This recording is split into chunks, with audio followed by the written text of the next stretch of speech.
Well, good morning, friends, and actually afternoon for some people.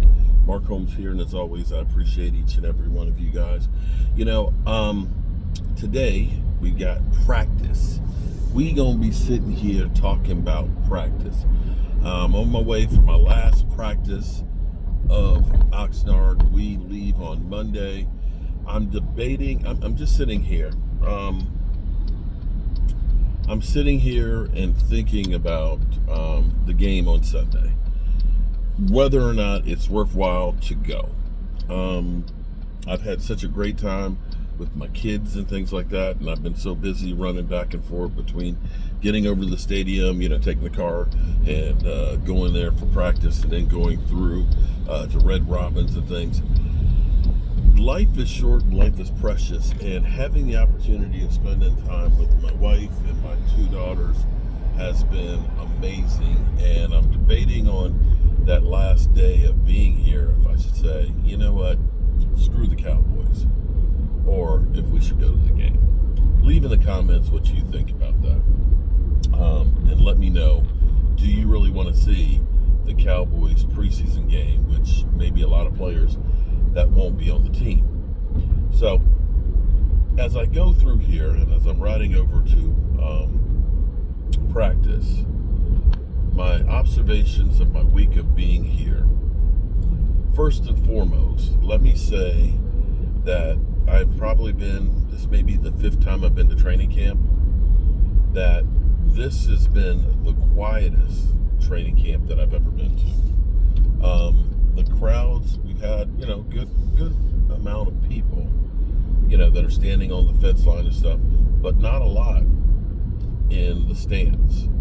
And I don't believe there aren't any more weekend practices. I mean, this is already, the first preseason game.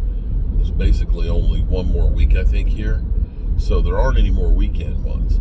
That was the sellout, or excuse me, not sellout, the max capacity one. And you have to look at this and say 30-40% were probably Rams fans. So the enthusiasm is definitely not there. Now, as I go through with the team, first and foremost, you guys know I am on the Mazi Smith bandwagon, that he is going to be a difference maker on the team. I like his attitude, that he is out there. Well, no, actually, see, I can tell you right now, I understand Mazi, and you would not understand. It's a middle of the man. It's a man in the middle attitude, because what you see with Mazi is you got the scar on the face. Okay, you look angry, and I'm gonna tell you why you're angry. When you play a one technique or a three technique, you got that football literally right in front of your nose, right there. Everybody else gets all the glory. The linebackers make the tackles, the center hands the ball to the quarterback, the running backs, and everything else. You get stepped on. You get hit from every which direction. You have body aches in places that you didn't know existed. And I've seen that guy out there taking everything and asking for more.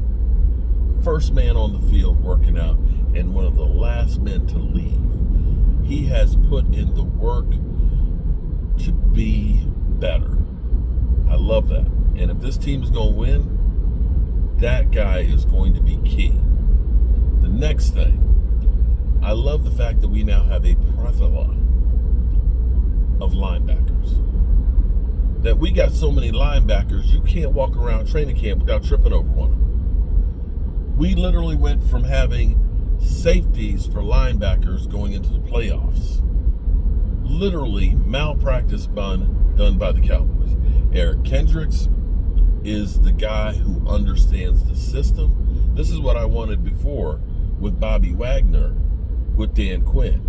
Because you need guys that are out there in real time on the field that understand this defense and what the coordinator wants to do, that can be a teacher on the field. You follow what I'm saying there? Yeah. And that's Eric Kendricks. That he can be that guy. Actually, how much is, damn. I was gonna get gas, but that one is $5.29. Man, I know the one that's around the corner here by the training camp is only 4 something. Anyway, sorry, I digress. I love the linebackers. Diggs has, and well, yesterday, of course, he didn't scrimmage yesterday. He's got the designer look, I call it, where it's just the one covered leg, okay, like the one like you took one leg off the sweatpants and stuff, okay, or the tights. I'm worried about if he's going to be ready to start the season. I know he's not on the PUP list and stuff, but the last couple of practices, he's not been out there in pads. So that's got me worried about his availability to start the season. Definitely feel better about the defense right now. I feel we're stronger at linebacker without a doubt. And we are no worse, I don't think, on the defensive line. We've got plenty, of course, of edge rushers. We're still pretty good right there, even though we lost Sam Williams. On the offensive line, I don't want to see Agoda on the field. I don't want to see Agoda on the field. If we have to start Agoda at tackle, we got major problems. We'll have to, but here's one other thing I will put out here.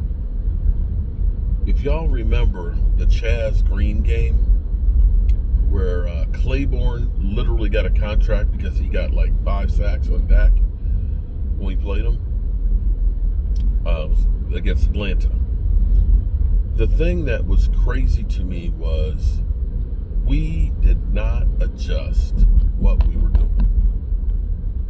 We literally kept seeing Claiborne beat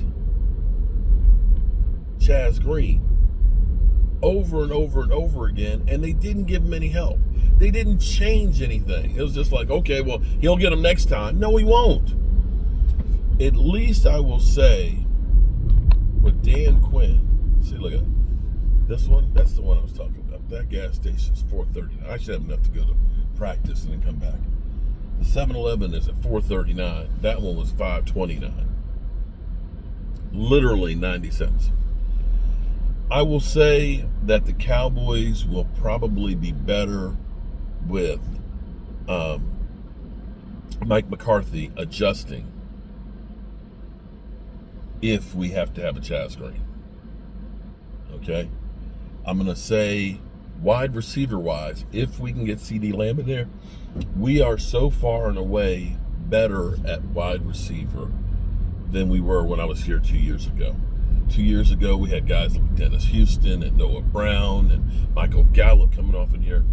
Looking at the progression of Jalen Tolbert, I'm going to say Jalen Tolbert and Mazi Smith and Eric Kendricks are going to be the key for the Dallas Cowboys season. There's no ifs, ands, or buts about it. That is going to be the 3 key players that will make a difference for us out there.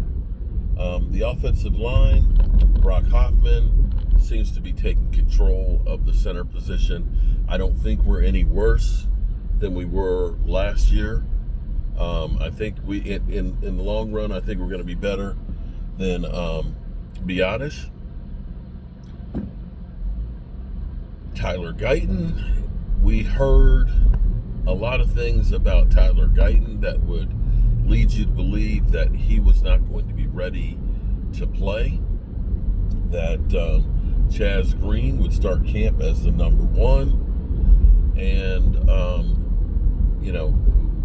my thought was they don't want to anoint him and say you're the starter, make him earn it. Well, thus far from what we've seen and what we've heard,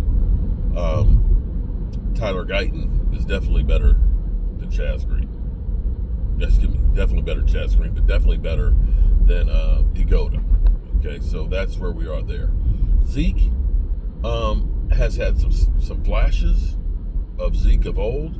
He doesn't clearly have the burst that he used to, but he is going to be that guy who can block and who can also get you some tough yards.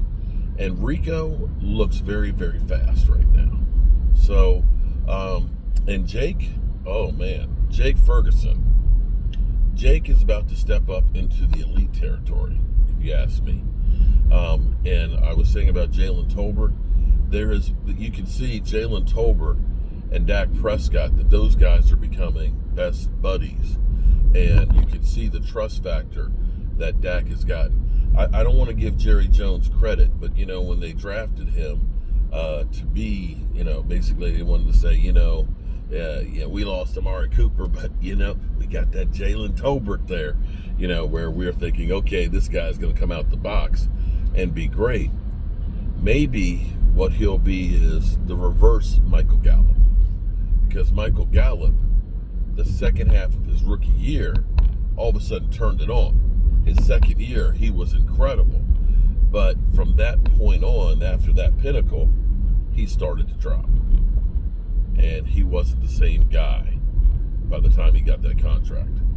So those are my thoughts here. Now this one, you got 489 there. You got 459 across the street there. And you got 429. How you got so many different numbers on the same corner? This is ridiculous. So those are my thoughts and observations of what I've seen from training camp. Now, I think you can go across the board, and every team, even though everybody's got the Eagles, they're going to win the division and best team in the NFC, they got problems in their secondary. They're going to have probably a very inexperienced secondary. They got problems at linebacker, and they got problems with the coach and the quarterback getting along, and they got Kellen Moore. But they look at that and say, oh, they're going to be great. You got San Francisco possibly looking like they're going to lose Brandon Ayuk coming off a Super Bowl hangover. And we're going to find out which Jordan Love is it. Is it the Jordan Love of before the first half of the season, or Jordan Love of the second half of the season? Because those are two different guys. So we'll have to wait and see when we get there. And what's crazy for me is I have been away from the man cave and the red brick house. I don't even know how many days it is till the season starts.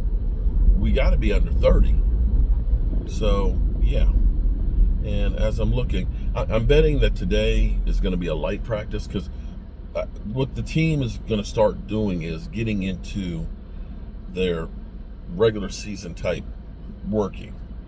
And the way Mike McCarthy likes to do it is Wednesday and Thursday are your big practice days. Friday is a recovery day. Saturday is travel walkthrough day. Sunday, of course, for the most part, is game day.